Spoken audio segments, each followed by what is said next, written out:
उसी दिन फाइनल कर दिया था जिस दिन पहलगाम का अटैक हुआ था। आपको याद होगा कि 22 अप्रैल को पहलगाम हमले की रात को ही पीएम मोदी सऊदी अरब का दौरा बीच में छोड़कर भारत लौट आए थे।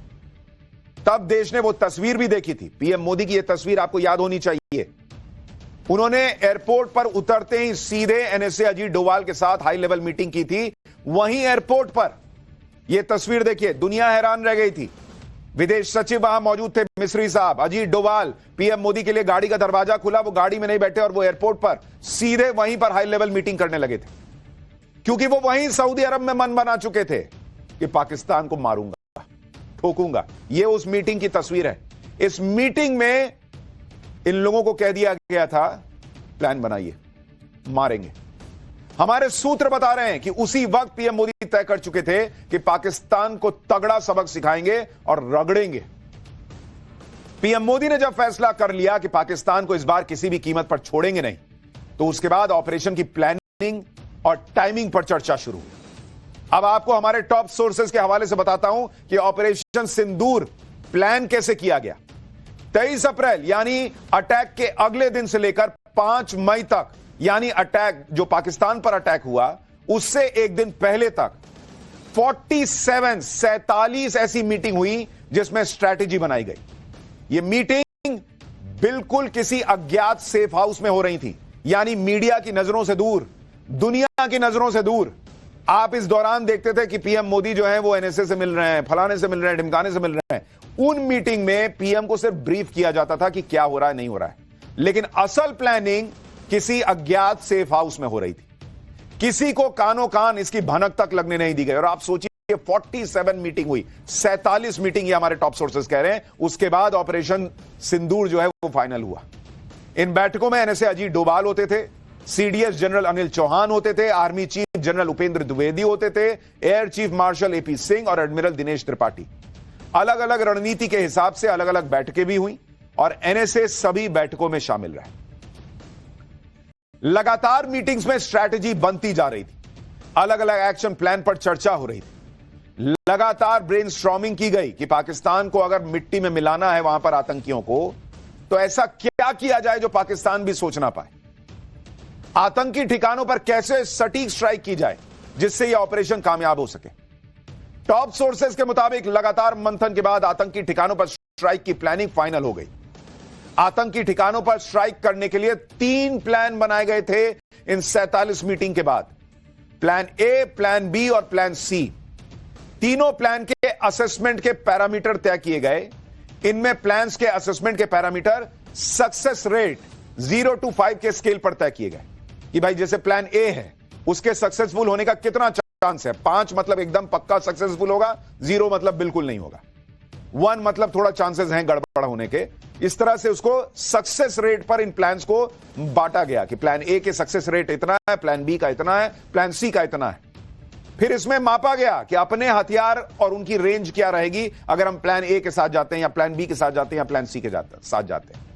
उनके हथियार और उनके रेंज की को भी मापा गया कि पाकिस्तान इसमें हमारे साथ क्या, अगर रिटेलिएट करेगा, जवाब देगा, रोकने का प्रयास करेगा तो क्या कर सकता है, इसको मापा गया। और इंटरसेप्शन का चांस क्या है इसको भी फाइनल किया गया। यानी ये सारी चीजें देखने के बाद प्लान ए, प्लान बी और प्लान सी बनाया गया। जो प्लान बन रहे थे उनमें एक एक चीज का ध्यान रखा जा रहा था, बारीक से बारीक बात पर ध्यान देकर उसके हिसाब से प्लान फाइनल किए गए। लेकिन आगे क्या हुआ उसे भी आपको बताता हूं। मसूद अजहर के साथ क्या हुआ है, आतंकी मसूद अजहर के साथ, वो तो सुनेंगे तो हैरान रह जाएंगे।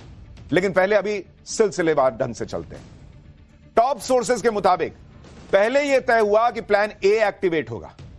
प्लान ए के तहत पाकिस्तान पर हमले की स्ट्रैटेजी बन गई थी, स्ट्राइक तय हो गई थी कि प्लान ए को ही हम करेंगे।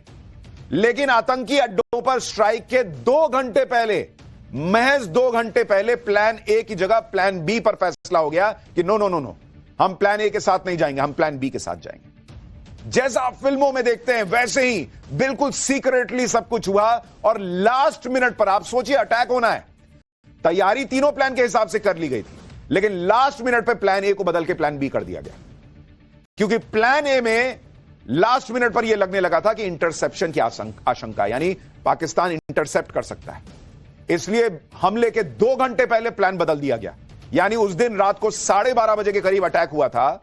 आप ये मान के चलिए कि रात के 10 बजे के आसपास, 10:30 बजे के आसपास प्लान ए उसको हटा के प्लान बी जो है वो फाइनल कर दिया गया कि आप इस हिसाब से चलेंगे। और आप तैयारी देखिए भारत की कि प्लान बी लास्ट मिनट आया, लेकिन उसमें भी भारत ने फोड़ दिया पाकिस्तान। एनएसए अपने घर के वॉर रूम से ऑपरेशन को मॉनिटर कर रहे थे। प्रधानमंत्री को पल पल ऑपरेशन की जानकारी दी जा रही थी और पूरी रात प्रधानमंत्री नहीं सोए। दुश्मन को किसी तरह की कोई भनक ना लगे, इसकी भी ऑपरेशन सिंदूर में पूरी प्लानिंग की गई। और इस तरह से प्लानिंग हुई जब पाकिस्तान पूरी तरह से अलर्ट मोड में था। एक होता है कि भाई सामने वाला थोड़ा हल्के मूड में है या हल्के मोड में है और आप गए ठोक दिए। नहीं boss, Pakistan full alert mode में था, क्योंकि प्रधानमंत्री तब तक कह चुके थे कि भाई हम तो इनको जो है वो एकदम मिट्टी में मिलाएंगे।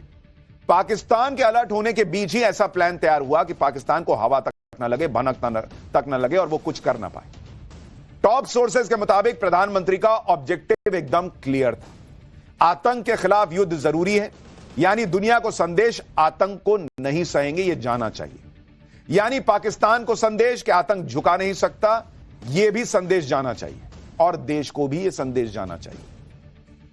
जब इस प्लानिंग के साथ स्ट्राइक की गई तो उसका नतीजा पूरे देश ने देखा कि ऑपरेशन सिंदूर में पाकिस्तान के 9 आतंकी ठिकानों को तबाह कर दिया गया।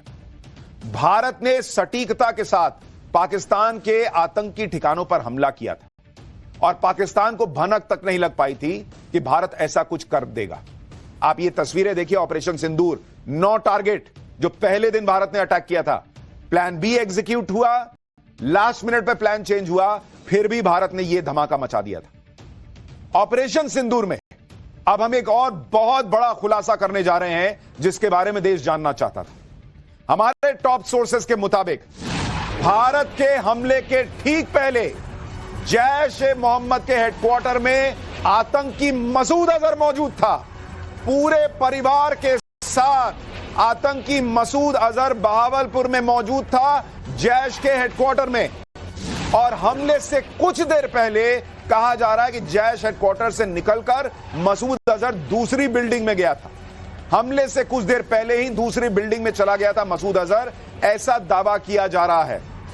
लेकिन इसका मतलब यह हुआ कि जब बहावलपुर पर अटैक होना शुरू हुआ, एग्जीक्यूट होना था, तब तक हमारे एजेंसीज के पास खबर थी कि मसूद अजहर वहीं मौजूद है, बहावलपुर के उसी जैश के हेडक्वार्टर में।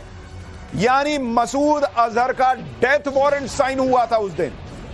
लेकिन सोर्सेस का कहना है कि कुछ खबर बीच में ऐसी आई कि वो दूसरी बिल्डिंग में चला गया और इसीलिए पुख्ता तौर पर यह नहीं कहा जा सकता कि मसूद अजहर मर ही गया या बच गया।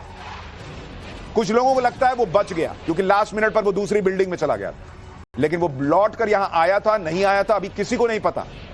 लेकिन मसूद अजहर अगर बचा भी है तो इसका मतलब यह है कि वो बाल बचा ऑपरेशन सिंदूर में, नहीं तो भारत ने मसूद अजहर को ठोक दिया था, ऑलमोस्ट ठोक दिया।